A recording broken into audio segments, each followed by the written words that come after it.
Assalamualaikum warahmatullahi wabarakatuh. Kembali lagi di channel Suketireng.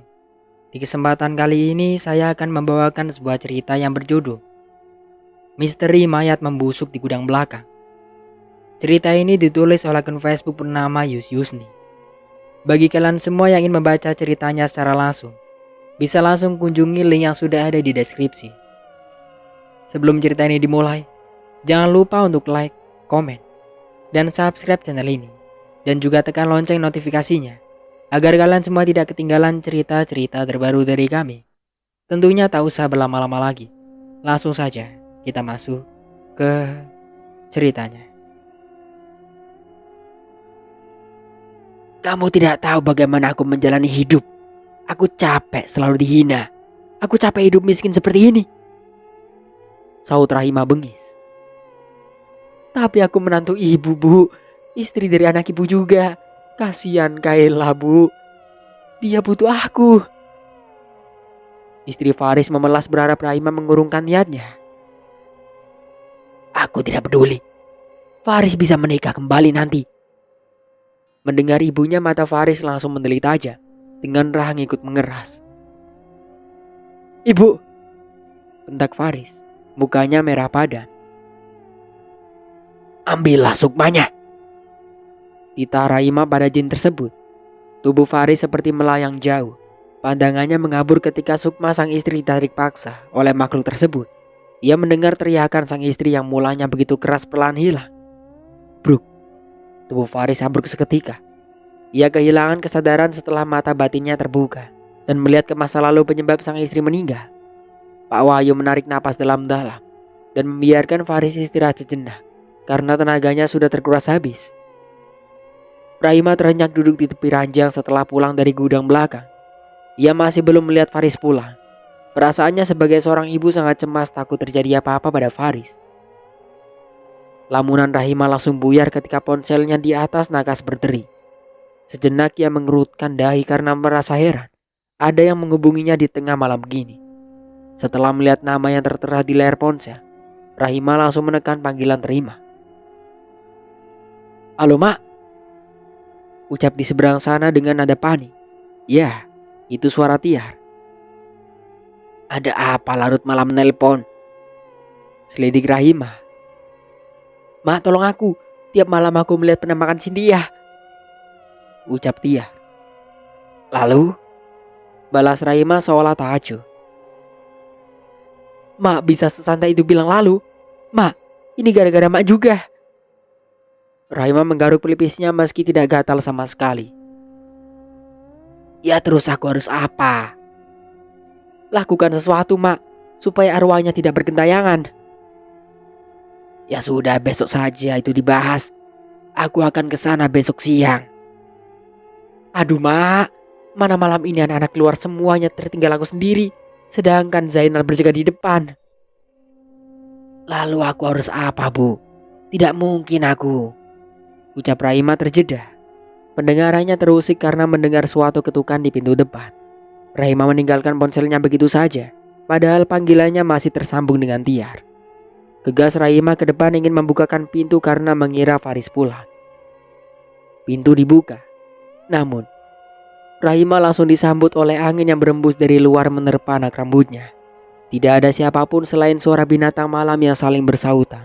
Jalanan di depan rumahnya juga sunyi. Bulu kuduk Rahima meremang. Yang ditakutkan bukan demi tetapi orang jahat yang akan merampok di rumahnya. Rahima mundur dan menutup pintu kembali. Ia balik badan hendak kembali ke dalam kamar. Namun langkahnya tercekat melihat sekilas bayangan putih dengan rambut menjuntai ke lantai melintas begitu saja ke arah dapur. Mak. Rahima langsung mendekap mulut karena mendengar suara tangisan di dapur sana yang mirip dengan suara Cynthia. Mak, Mak Rahima, panggil Tiar melalui panggilannya masih tersambung dengan Rahima. Benar-benar keterlaluan nih Mak Rahima. Mesti dia sudah tidur. Ah, sialan. Umpat Tiar sambil melempar ponselnya ke atas ranjang setelah tak ada respon lagi dari Rahima. Tiba-tiba saja lampu kamar padam, membuat Tiar tersentak kaget seraya mendongak ke atas langit-langit kamar. Padahal ia sengaja menghidupkan lampu kamar agar bisa tidur.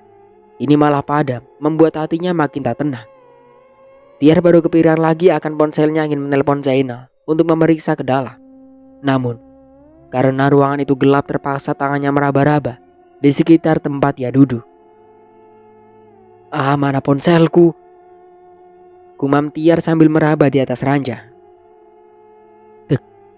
Detak jantung Tiar terasa berhenti setelah tangannya meraba jari seseorang di atas tempat tidurnya. Tiar meneguk salivah. Jemarinya pelan mengepal dan maksud menjauh dari benda yang tidak terlihat yang sempat disentuh olehnya tadi. Tiar memekik kala tangannya disentak kuat hingga ia tersungkur. Untung masih di atas ranjang hingga dadanya membentur lembut di kasur.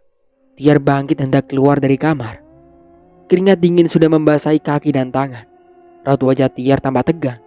Langkahnya tertatih dengan nada mengelur ingin mencapai sesuatu yang bisa memberinya petunjuk menuju pintu kamar. Lagi, langkah Tiar tercekat. Tangannya menyentuh sesuatu yang lembut dan terasa dingin.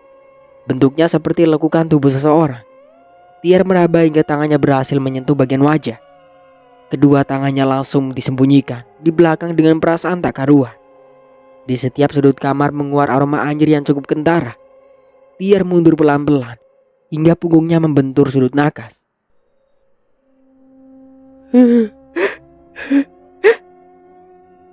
Suara tangisan seorang membuat mata Tiar terbelalak.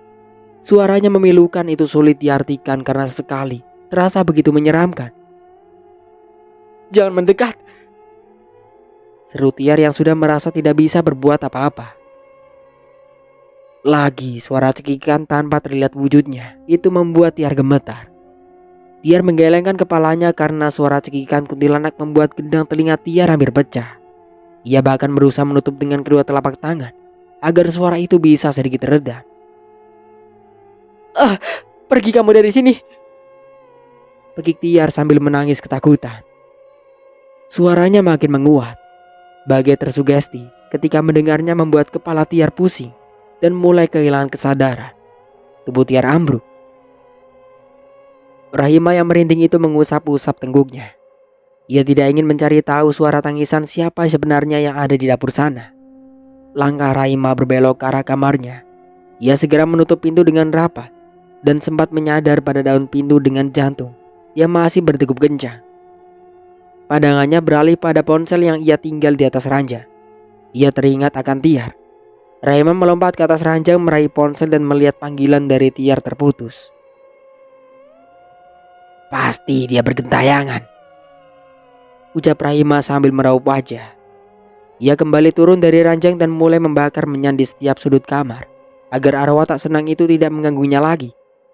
Meski terasa tidak mengenakan berada di ruang kamar yang dipenuhi aroma menyan, Rahima terpaksa melakukan itu karena dipercaya jika orang yang belum disempurnakan kuburnya akan menuntut balas pada pelaku penyebab kematiannya dengan cara apapun. Setelah merasa semuanya aman, Rahima mengempaskan bobot tubuhnya di atas ranjang dan menarik selimut menutupi tubuhnya yang mulai mengerut karena termakan usia. Namun, jiwa dan raganya tak perlu diragukan. Ia masih sangat kuat. Faris kembali berada di tepi jalan dengan menghadap ke rumah seseorang yang ia kenal. Senyum Faris mengambang sempurna ketika melihat Kayla bermain dengan Anjani. Anaknya itu mendorong sepeda Anjani dari belakang sambil tertawa riang. "Kayla, ini gantian," ucap Anjani yang segera turun dari sepedanya, ingin meminjamkan pada Kayla. "Aku takut jatuh," ucap Kayla polos. "Gak apa-apa, kata ibuku kalau jatuh itu biasa. Biar nanti kalau ayahmu pulang dari perantauan, kamu sudah bisa bersepeda. Nanti ayahmu akan belikan sepeda untukmu," ucap Anjani pula. "Ayah mau belikan aku boneka Barbie seperti punya aku?" tanya Anjani. Kayla mengangguk. Melihat hal itu kerinduan Faris kian membuncah. Ia sudah tak tahan dan berlari memeluk Kayla yang ternyata tidak tahu akan kehadirannya. Air mata Faris lurus seketika karena sadar apa yang ia lihat hanyalah ruang waktu yang berbeda dan tidak dapat dijangkau maupun diubah. "Kayla, dari mana saja kamu, terdengar suara nyaring Rahima yang membawa sebuah ranting kayu di tangannya. Dari raut wajah Rahima dapat ditebak kalau ia ingin memarahi Kayla. Anak itu pun ketakutan dan menunduk. Anjani juga terdiam. "Dasar anak nakal, bukannya cuci piring sana," ucap Rahima. "Nek Ima galak, Anjani gak suka," sahut Anjani. "Memang kamu siapa yang harus menyukaiku?" ucap Rahima sambil berkacak pinggang melototi Anjani. "Bu, mereka masih anak-anak," ucap Faris mencoba menengahi. Rahima mencubit lengan Anjani dan meminta anak itu untuk masuk ke rumah. Lalu ia menyentak tangan Kayla dengan sangat kuat. "Sudah nenek bilang kan jangan keluar," hardik Rahima. Anjani yang masih enggan masuk ke rumah mencoba menahan langkah Kayla. "Nek, kasihan Kayla." "Sudah sana masuk, atau mau dibul pakai ini?" Rahima mengangkat keranting kayu yang ia pegang sejak tadi di tangan kirinya. "Kayla mau disunat karena dia sudah nakal. Ayo kita pergi," tandas Rahima sambil menarik paksa tangan Kayla agar mau pulang bersamanya. Anak malang itu hanya manut. Hati Faris bagai dicabik-cabik rasanya. Ia baru sadar kalau ibunya tak pernah bersikap baik selama ini pada Kayla. Mendadak pandangan Faris mengabur. Sayup-sayup ia mendengar suara teriakan dan raungan yang tak menentu dari arah mana. "Tolong, ayah, tolong Kayla." "Kau sudah dijadikan tumbal untukku oleh nenekmu." "Ayah, Kayla gak mau, sakit ya." Di pikiran Faris seperti diputar cuplikan-cuplikan bagaimana anaknya dijadikan budak nafsu setan oleh Rahima pada jin. Hati Faris terasa remuk tak berbentuk lagi. Ia menangis sesenggukan hingga cuplikan yang diputar cepat itu berhenti pada pengurungan Kayla di dalam gudang. Faris merasakan ada di tempat tersebut. Pagi harinya setelah sebulan lebih Kayla sempat ditahan untuk jin tersebut. Kini Rahima akan melakukan ritual terakhirnya. Ia mengurung Kayla di dalam lemari sesuai dengan rencana yang sudah ia siapkan. Mulut Kayla dilakban, kedua tangan dan kaki diikat. Kayla berusaha bicara. "Kayla sayang, maaf ya. Nenek terpaksa karena nenek gak mau miskin. Terima kasih kalau sebelumnya kamu sudah nurut jadi anak baik dan tidak mengadu apapun pada ayahmu," bisik Rahima, jahat. Kayla menggelengkan kepalanya sambil menangis. Tak ada rasa iba sedikit pun di hati Rahima yang sudah menghitam. Rahima mundur beberapa langkah dari lemari dan menutupnya dengan rapat. Ia kemudian menarik napas singkat dan abai dengan suara dari dalam. Faris berusaha membukakan lemari, tetapi tetap tidak bisa. "Kayla, Kayla." Pekik Faris tak berdaya. "Dasar ibu iblis," ucap Faris sambil mencak-mencak. Ia menarik-narik rambutnya dengan kuat karena tidak bisa melakukan apapun. Baru sekejap Faris mengedipkan mata dan suasana langsung berubah. Suara azan menggema dengan merdunya. Faris mengarah ke pintu gudang saat melihat Rahima masuk dengan sajen di tangannya. "Syukurlah warga tidak tahu kalau sebenarnya Kayla kukurung. Biar saja mereka berpikir hilangnya Kayla karena diambil oleh Sani," ucap Rahima kesenangan. Rahima membuka lemari dan menyeret tubuh kecil cucunya yang sudah lemas untuk disandarkan di sudut lemari. Wajah Kayla sangat pucat. Rahima membuka lakban dan tali yang mengikat kedua tangan dan kaki Kayla. Lagi, Rahima melakukan ritual pemanggilan jin untuk mempersembahkan jiwa cucunya. Faris berambur memeluk tubuh sang anak, ingin menangis ketika jin itu menarik sukma Kayla. Namun, bagai memeluk angin, semuanya sia-sia. Kayla sudah tiada dan jadi tumbal. Faris memengkik sempat urat-urat lehernya menegang. Melihat reaksi tubuh Faris yang kejang-kejang, masih tak sadarkan diri dan mengalami dimensi lain, Pak Wahyu bergegas mengembalikan jiwa Faris ke tubuhnya semula dengan melafalkan doa-doa khusus. "Nah, kembalilah," bisik Pak Wahyu di telinga Faris. Perlahan tubuh Faris yang menegang kembali lemas. Keringat bercucuran membasahi pakaian Faris. Ia masih belum sadar Pak Wahyu sudah memastikan bahwa Faris hanya perlu beristirahat saja, karena tenaganya terkuras habis setelah melihat kejadian sebenarnya. Matahari telah kembali dari peraduannya, namun masih malu untuk menunjukkan diri. Sementara itu masih betah berselimutkan awan putih yang membuat jiwa-jiwa lelah, baru saja menjemput mimpi enggan untuk menyapa. Di kamar, seorang pria parubaya bangkit dari sejadah Turki yang menemani sujudnya selama ini. Ia mengganti baju koko dan sarung motif kotak dengan baju kaos berlengan pendek yang dipadukan celana sport panjang. Ia berlenggang di dapur membuat 2 gelas kopi Arabica yang segera dibawa ke ruang tamu, lalu diletakkan di atas meja. Sejenak ia menatap iba pada wajah tampan dan sembab karena lelah meratapi kenyataan. Tubuh di hadapannya meringkuk tanpa selimut dan hanya beralaskan karpet. "Faris, bangun nak," serunya sambil berjongkok dan berbisik di telinga Faris. Tubuh Faris bereaksi. Ia menggeliat ke kiri kanan dengan mata perlahan terbuka, lalu menyipit melihat wajah Pak Wahyu yang mengembangkan senyum menyambutnya. Faris bangkit. Kepalanya masih terasa pusing dan sedikit mual. "Kamar mandi ada di ujung dapur sana, nak," ucap Pak Wahyu seolah menebak bahasa tubuh Faris. Faris lantas berdiri dengan jalan sempoyongan memegang kepalanya menuju kamar mandi. Maklum, jiwanya belum terlalu menyatu dengan raga. Bahkan ingatannya akan kejadian yang ia lihat melalui mata batin belum pulih. Sembari menunggu Faris selesai membersihkan diri, Pak Wahyu keluar sejenak sambil menghirup udara segar di teras depan. Beberapa orang yang melintas di depan rumah menyapa. Ianya balas dengan senyuman. Pandangan Pak Wahyu jadi beralih pada ujung jalan. Sebuah mobil sedan berwarna merah dengan plat nomor yang sangat dikenali mendekat hingga berhenti di depan rumah Pak Wahyu. Raut wajahnya langsung berubah datar.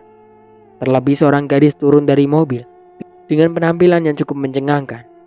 Awalnya, kehadiran gadis tersebut tak disukai Pak Wahyu. Setelah tahu penampilan yang dikenal sangat angkuh itu dulu, membuat mata Pak Wahyu terbelalak. "Assalamualaikum, Ayah," seru gadis yang mengenakan hijab tersebut. Waalaikumsalam," ucap Pak Wahyu sedikit gugup. Matanya melirik dari kepala hingga kaki gadis itu karena tak percaya. Manik wanita cantik itu berair. Ingin rasanya mengambur memeluk orang yang sangat ia rindukan di hadapannya. Sementara Pak Wahyu sendiri masih mematung dengan banyak pertanyaan yang mengganjal di pikirannya. "Aku minta maaf ya," seru gadis itu tertunduk. "Apa lelaki itu sudah meninggalkanmu sekarang? Atau permintaan maafmu dan penampilanmu ini hanya ingin mengelabuiku saja?" Gadis itu langsung mengangkat wajah, lalu menggelengkan kepalanya.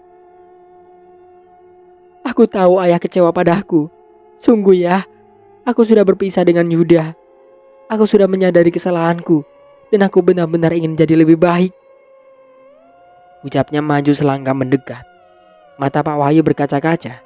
Masih melekat di ingatan bagaimana gadis bungsunya bernama Afni memberontak karena ingin menikah muda dengan lelaki yang telah membuat pengaruh buruk pada anaknya. Bahkan, Afni tidak bisa diatur itu semenjak ibu dan saudaranya yang lain tiada ketika kecelakaan memutuskan hubungan dengan sang ayah. Beralih ingin hidup bebas dan tidak mau diatur. Ia melontarkan sumpah serapah dan ingin sang ayah menganggapnya sudah tiada.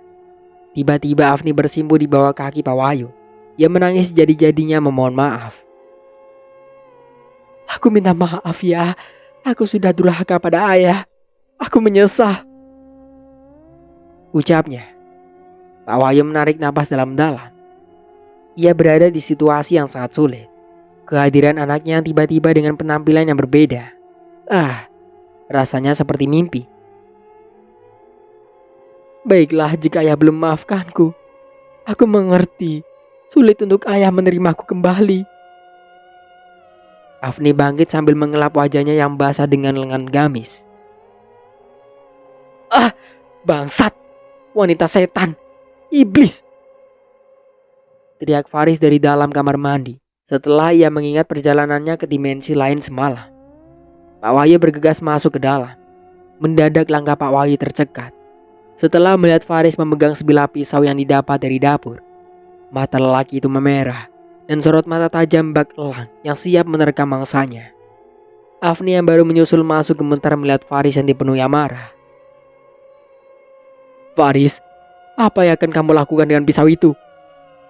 Cecar Pak Wahyu bersiap menghalangi jalan Faris. Aku akan membunuh wanita yang sudah menyebabkan istri dan anakku tiada, ucap Faris dengan lantang. Dadanya kembang-kembis, begitu juga dengan seru napas yang memburu. Astagfirullahaladzim, istighfar Faris, dia ibumu, seru Pak Wahyu. Dia tidak lebih dari wanita iblis yang sangat kejam. Aku malu, balas Faris dengan suara parau. Jika kamu membunuhnya, lalu apa bedanya kalian sekarang? Ucapan Pak Wahyu membuat Faris menitikkan air mata. Kedua bahunya diturunkan. Nah, kamu juga harus ingat, dia ibumu, orang yang sudah melahirkanmu ke dunia ini. Ibumu sudah tersesat terlalu jauh. Kamu harus menyadarkannya. Pak Wahyu pelan-pelan mendekat hingga menguatkan budak Faris. Tubuh Faris melorot ke bawah. Ia menangis jadi-jadinya. Di satu sisi yang ditumbalkan oleh Rahima adalah orang yang begitu dicintai Faris. Di sisi lain, Pak Wahyu benar. Rahima adalah orang yang sudah mengandung dan melahirkan Faris ke dunia. Aku harus apa, Pak? Ucap Faris melemah. Kita akan bakar gudang itu, karena tempat itulah yang dijadikan tempat ibumu melakukan ritual. Sudah pasti jin itu juga berada di sana, karena akan sia-sia jika kita melapor ke polisi. Faris terdiam seraya mengelap wajah. Makanya kamu harus bisa mengendalikan diri. Kita buat rencana untuk menghancurkan ilmu hitam yang membuat ibumu tersesat selama ini. Dia pasti menyimpan sesuatu sebagai media untuk pemanggilan jinnya. Afnis dari tadi hanya menyimak dengan dahi mengerut. Ia belum paham apa yang sedang dibahas oleh ayahnya dan pemuda yang tak pernah ia kenali sama sekali. Lagi, Pak Wahyu menepuk-nepuk budak Faris untuk meyakinkan Faris agar jangan bersikap ceroboh. Sekarang, kamu pulang dan bersikap seperti biasa. Saat ibumu tidak di rumah, cobalah cari tahu sesuatu yang ia sembunyikan. Mungkin di dalam gudang atau di tempat lain, usul Pak Wahyu. Mata Faris membulat sempurna. Ia baru teringat akan kamar ibunya yang terlihat mencurigakan. Jangan buat ibumu curiga. Sulit, Pak. Apalagi harus berhadapan dengannya. Aku takut tidak bisa mengendalikan diri nanti, sahut Faris. Itu pentingnya kamu terus beristighfar, mengingat Allah agar emosimu terkontrol. Jika kamu bertindak anarkis, bukannya menjebloskan ibumu ke penjara, malah kamu yang masuk penjara. Kamu juga akan berdosa karena sudah melukai ibumu.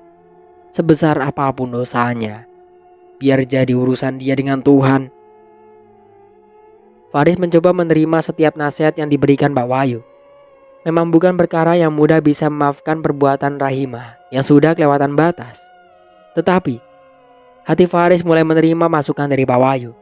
Ia segera menghapus air matanya dan menarik napas dalam-dalam sebelum pulang ke rumah. Mami kenapa? Tanya Desi setelah tak sengaja melihat Tiar bengong di halaman belakang, memandang bekas coran. Pundak Tiar disentuh oleh Desi, membuat kepala mucikari itu berputar ke kiri menoleh pada anak buahnya yang tengah mengamati perilakunya dengan heran. Tiar menyeringai. Ia kembali menatap ke depan sambil menunjuk ke arah bekas coran yang di dalamnya terkubur mayat Cynthia. Sakit, ucap Tiar mencibir. Mami kenapa sih? Desi sedikit ketakutan melihat tingkah Tiar. Ia melepaskan tangannya dari pundak Tiar. Aku sakit, ucap Tiar lagi.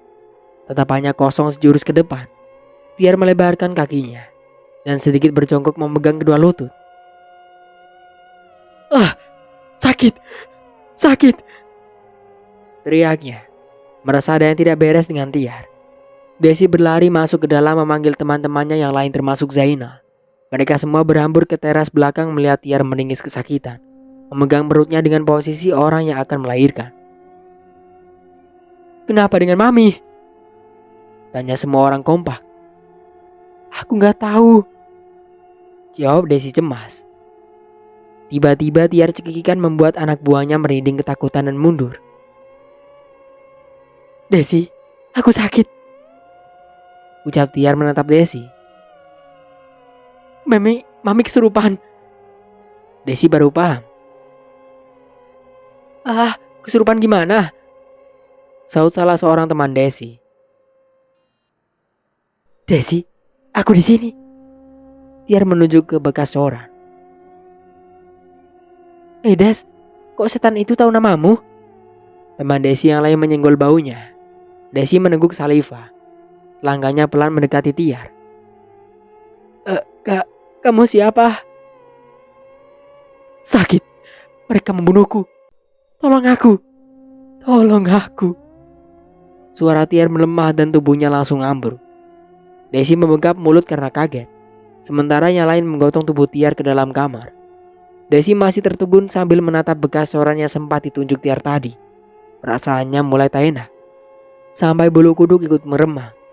Desi jadi merinding sendiri sambil bergidik ngeri. Ia akhirnya memilih masuk ke dalam menyusul teman-temannya lainnya. Kamu dari mana? Kenapa semalam tidak pulang?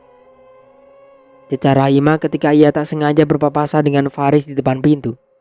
Faris menatap tajam sang ibu. Kemudian ia tersadar dengan ucapan Pak Wahyu. Jika saja yang dihadapannya adalah orang lain, mungkin sudah ia beri bau gementah tepat di wajah Rahima. Faris, jawab ibu. Suara Rahima meninggi. Apa itu penting? Akhirnya meski membuka suara. Ia berusaha keras agar tidak lepas kendali meski amarnya sudah dibunuh-bunuh. Faris, yang ada di hadapanmu ini sekarang adalah ibumu. Begini caramu bersikap padaku. Rahima membusungkan dada sambil menunjuk dirinya sendiri, memperingatkan Faris. Aku tahu bu, maaf. Aku mau masuk ke dalam. Ucap Faris tak ingin berlama-lama berhadapan dengan ibunya. Sikap yang ditunjukkan adalah kepalsuan. Bukan ini maunya. Bila jujur, Faris begitu membenci ibunya dengan segala tingkah laku Rahima selama ini. Rahima masih merasa heran dengan tingkah laku Faris. Sejenak menoleh dengan mata menyipit saat Faris masuk ke dalam rumah. Ada yang tidak beres kayaknya sama si Faris, gumam Rahima. Namun, ia harus buru-buru pergi ke rumah Tiar secepatnya. Dan urusan Faris nanti saja diurusi. Rahima mengayuh sepeda meninggalkan rumahnya. Sementara Faris yang sudah menunggu kesempatan itu segera mendekat ke pintu kamar. Faris menarik gagang pintu kamar yang ternyata dikunci oleh Rahima dari luar seperti biasa. Kecurigaan Faris makin kuat. Bahkan ada sesuatu yang disembunyikan Rahima di dalam sana. Kalau tidak, kenapa mesti dikunci? Faris mengatur langkahnya untuk mundur. Lalu bersiap mendobrak paksa sekuat tenaga agar pintu kamar Rahima bisa terbuka. Bruk. Akhirnya, engsel pada pintu rusak dan Faris bisa masuk dengan bebas. Saat kaki Faris selangkah masuk ke kamar, ia sudah disambut dengan aroma menyan yang menguar sisa dari bakaran tadi malam. Faris mengibas-ibaskan di depan hidungnya, dengan mata mengedar ke sekeliling kamar, mengamati. Tidak ada yang mencurigakan, kecuali ada bejana besi yang terdapat bekas pembakaran menyan, seperti kerak putih yang menjulang setinggi setengah meter, terletak di pojokan kiri. Faris mengamati benda itu hingga bergidik ngeri. Astagfirullahaladzim, seru Faris menggelengkan kepala. Faris beralih pada lemari pakaian yang terbuat dari kayu dengan 2 daun pintu. Kuncinya menggantung di sana, tidak dibawa Rahima seperti kunci pintu kamar. Lantas Faris membuka kedua daun pintu lemari itu hingga tampak pakaian-pakaian Rahima tersusun rapi di rak. Tatapan Faris lekat pada sebuah laci yang berada di rak tengah. Laci tersebut dibuka hingga tampak dokumen penting tersusun rapi di dalam satu map. Yang membuat mata Faris terbelalak adalah kotak perhiasan kayu dengan ukiran yang unik di setiap sisinya. Ibu punya perhiasan? Sejak kapan? Dai Faris mengerut. Ia ambil kotak perhiasan dan semua dokumen itu, lalu duduk di tepi ranjang. Faris tak sabar membukanya segera, hingga tak sadar mulut Faris menganga dan mata membulat sempurna. Di dalamnya ada banyak emas batangan dan uang. Tangan Faris sampai gemetaran, karena tak pernah melihat emas murni dan uang yang masih terikat rapi dengan nominal seratusan.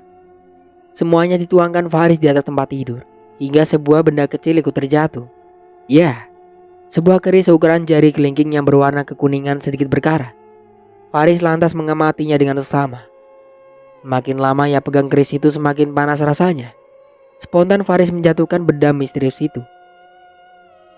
Dokumen apa ini? Pandangan Faris beralih pada beberapa dokumen penting yang dijadikan satu di dalam map plastik yang ikut dikeluarkannya tadi. Ada 2 surat tanah, kartu keluarga, dan sebuah kertas lusuh berisi mantra-mantra pemanggilan jin. Ya Allah ya Rob, pada siapa ibu mendapat ini?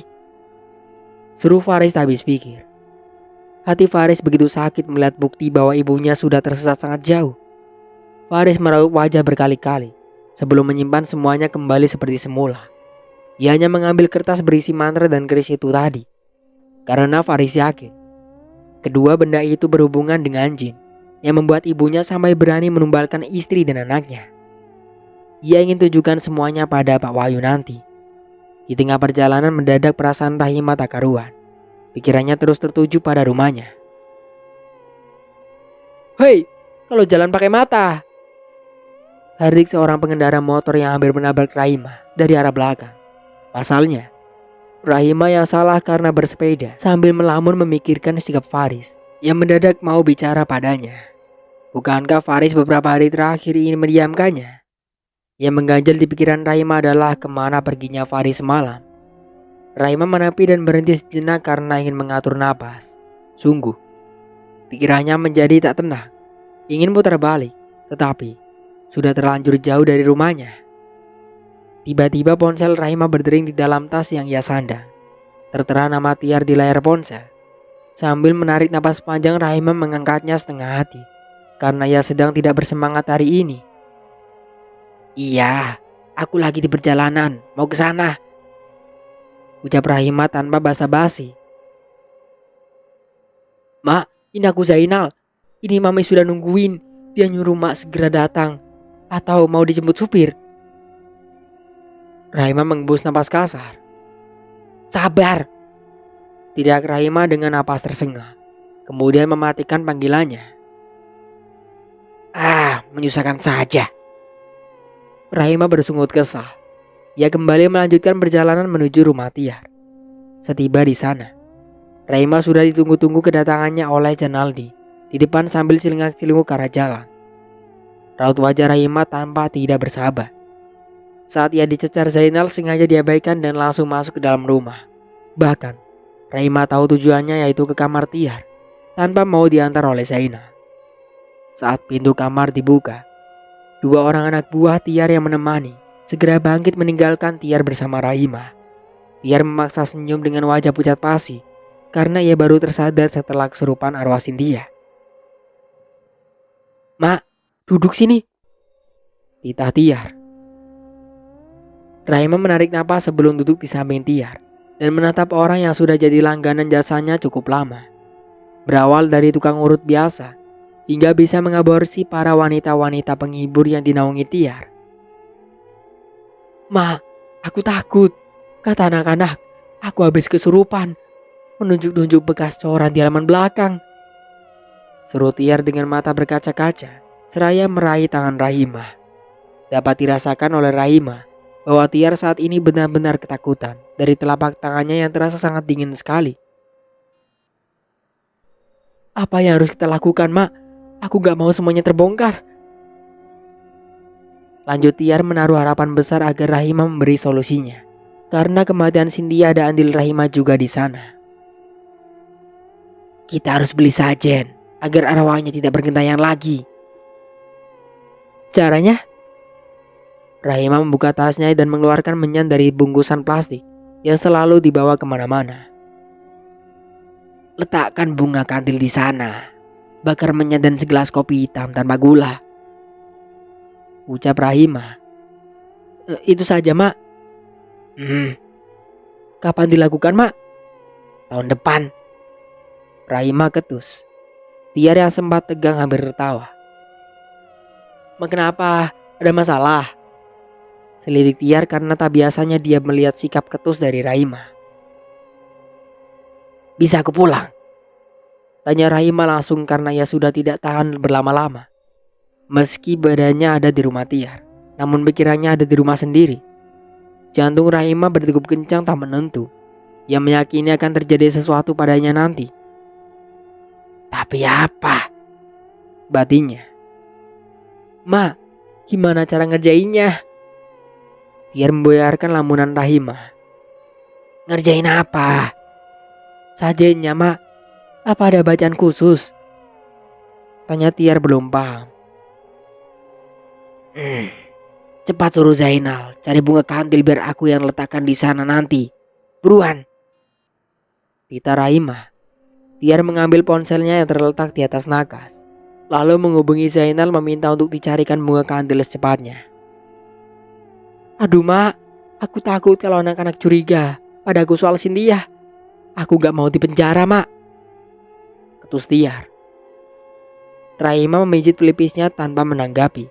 Dia sendiri pun bingung karena terlalu banyak masalah yang ia hadapi. Saat ini Rahima tidak bisa fokus berpikir pada satu masalah saja. Ma, dengar aku gak sih? Tiar menepuk punggung tangan Rahima hingga membuat wanita tua di hadapannya terkesiap. Iya aku dengar. Lagi pula, semua sudah terjadi. Wajar kalau arwahnya tidak tenang. Karena meninggalnya juga tidak wajar. Dan kuburnya tidak disempurnakan. Ucap Rahima seraya menarik napas di akhir ucapannya. Obrolan mereka di dalam ternyata tak sengaja didengar oleh Desi, orang yang paling dekat dengan Cynthia. Wanita muda dengan tubuh semampai itu awalnya ingin menilik Tiar. Tetapi ia tak sengaja mendengar kenyataan yang hampir sepekan ini ditutupi oleh Tiar. Di depan pintu kamar, Desi membekap mulutnya dengan jantung yang berdegup kencang. Jadi, Cynthia tiada? Kumam Desi sambil menengguk saliva.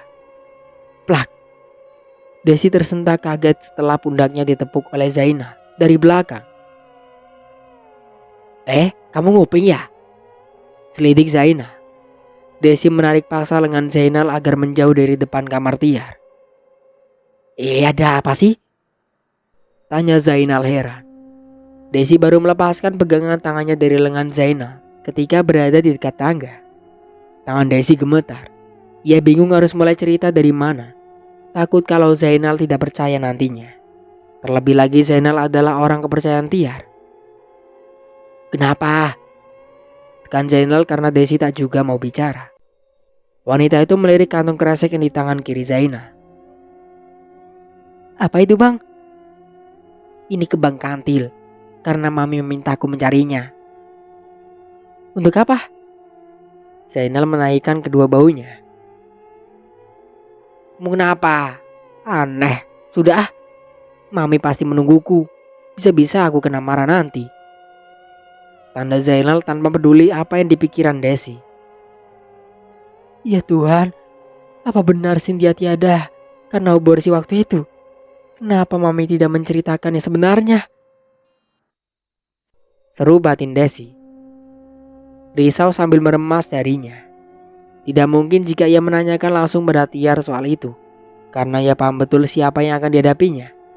Mendadak Desi teringat saat Tiar kesurupan menuju ke arah bekas dari cor-coran di halaman belakang. Apakah Desi akan membongkar kejahatan Tiar dan Rahima? Ini Mi, bunga kantil yang Mami pinta. Ucap Zainal menyerahkan kantong kresek bunga kantil yang dibeli di pasar terdekat. Tiar tersenyum sumringah membuka kantong kresek tersebut.